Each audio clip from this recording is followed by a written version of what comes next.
আমি জুলাই বিপ্লবের সমর্থন করার কারণে আমার কলেজে চাকরি চলে গেছে। সকালে এক আইন, দুপুরে এক আইন, বিকেলে এক আইন শিক্ষা মন্ত্রণালয় করছে।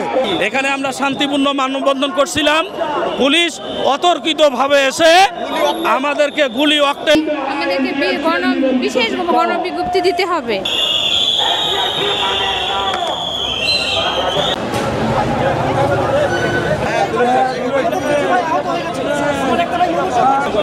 এদেশের সাংবাদিক ভাইয়েরা এবং মিডিয়ার মাধ্যমে জানতে চাই, আমাদের সম্পূর্ণ শান্তিপূর্ণ একটি দাবিতে সম্পূর্ণ অন্যায়ভাবে আমাদেরকে আহত করা হয়েছে।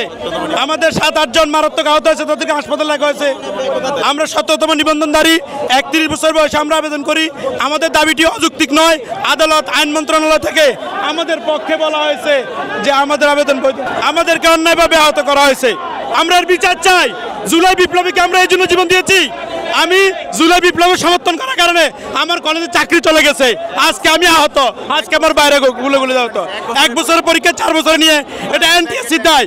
এনটিএসসি আজকে ফ্যাসিস্টের সাথে মিলে আমাদের উপর অন্যায় করতেছে। আমরা মিডিয়ার মাধ্যমে দেশবাসীর কাছে এর বিচার চাই। শিক্ষক নিয়োগ থেকে বঞ্চিত বিভিন্ন ষড়যন্ত্রের মাধ্যমে, দুর্নীতির কারণে শিক্ষক থেকে আমরা বঞ্চিত হয়েছি। আমরা আমাদের যোগ্যতার ভিত্তিতে নিবন্ধন সনদের মাধ্যমে আমরা নিয়োগ চাই শিক্ষকতা পেশায়। বিগত দিনে বিভিন্ন রকমের ষড়যন্ত্র করছে। সকালে এক আইন, দুপুরে এক আইন, বিকেলে এক আইন শিক্ষা মন্ত্রণালয় করছে। আর তাই এনটিএসসিতে কিছু দালাল ছিল, এই দালালরা এগুলো কার্যক্রম বাস্তবায়ন করছে, যে কারণে আমরা নিবন্ধন শিক্ষক নিয়োগ থেকে বঞ্চিত হয়েছি। যে সকল শূন্য কোটা রয়েছে, আমরা শূন্য কোটা আমাদের যোগ্যতার ভিত্তিতে নিয়োগ চাই। এনটিআরসি স্বীকার করছে না, অথচ করোনা মহামারীর কারণে বয়সের একটা ছাড় দিয়ে একটা প্রজ্ঞাপন দেওয়া হয়েছিল জনপ্রশাসন মন্ত্রণালয় থেকে। সে প্রজ্ঞাপনও এনটিআরসি অনুসরণ করে নাই। আমরাই হইলাম প্রকৃত করোনার ভুক্তভোগী। এখানে আমরা শান্তিপূর্ণ মানববন্ধন করছিলাম, পুলিশ অতর্কিতভাবে এসে আমাদেরকে গুলি অকটেল বোমা ছুড়ে আমাদের ভাইদের, শতাধিক ভাইদেরকে আহত করে। আমাদের 3 থেকে 4 জন ভাই লাঠিচার্জ তো করে। এই যে আমাদের হাতে দাগ, এই আমার পায়ে। 1 থেকে 12তম আমরা যারা আছি 35+, আমরা অনেকবার মানববন্ধন করেছি। আজকে আমরা এখানে দাঁড়িয়েছি ন্যায্য দাবি নিয়ে। আমাদের একটাই দাবি, আমাদেরকে বিশেষ গণবিজ্ঞপ্তি দিতে হবে।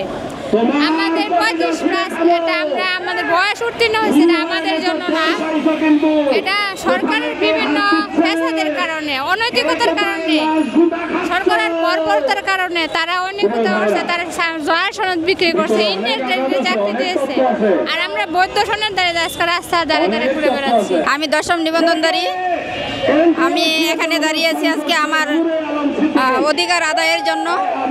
আমরা অনেক দিন যাবৎ চাকরি পাওয়ার জন্য সংগ্রাম করে চলে যাচ্ছি, কিন্তু আমাদের কোনো সুরাহা হচ্ছে না। তাই আমরা চাই অতি শীঘ্রই আমাদের অধিকার আমাদেরকে ফিরিয়ে দেব।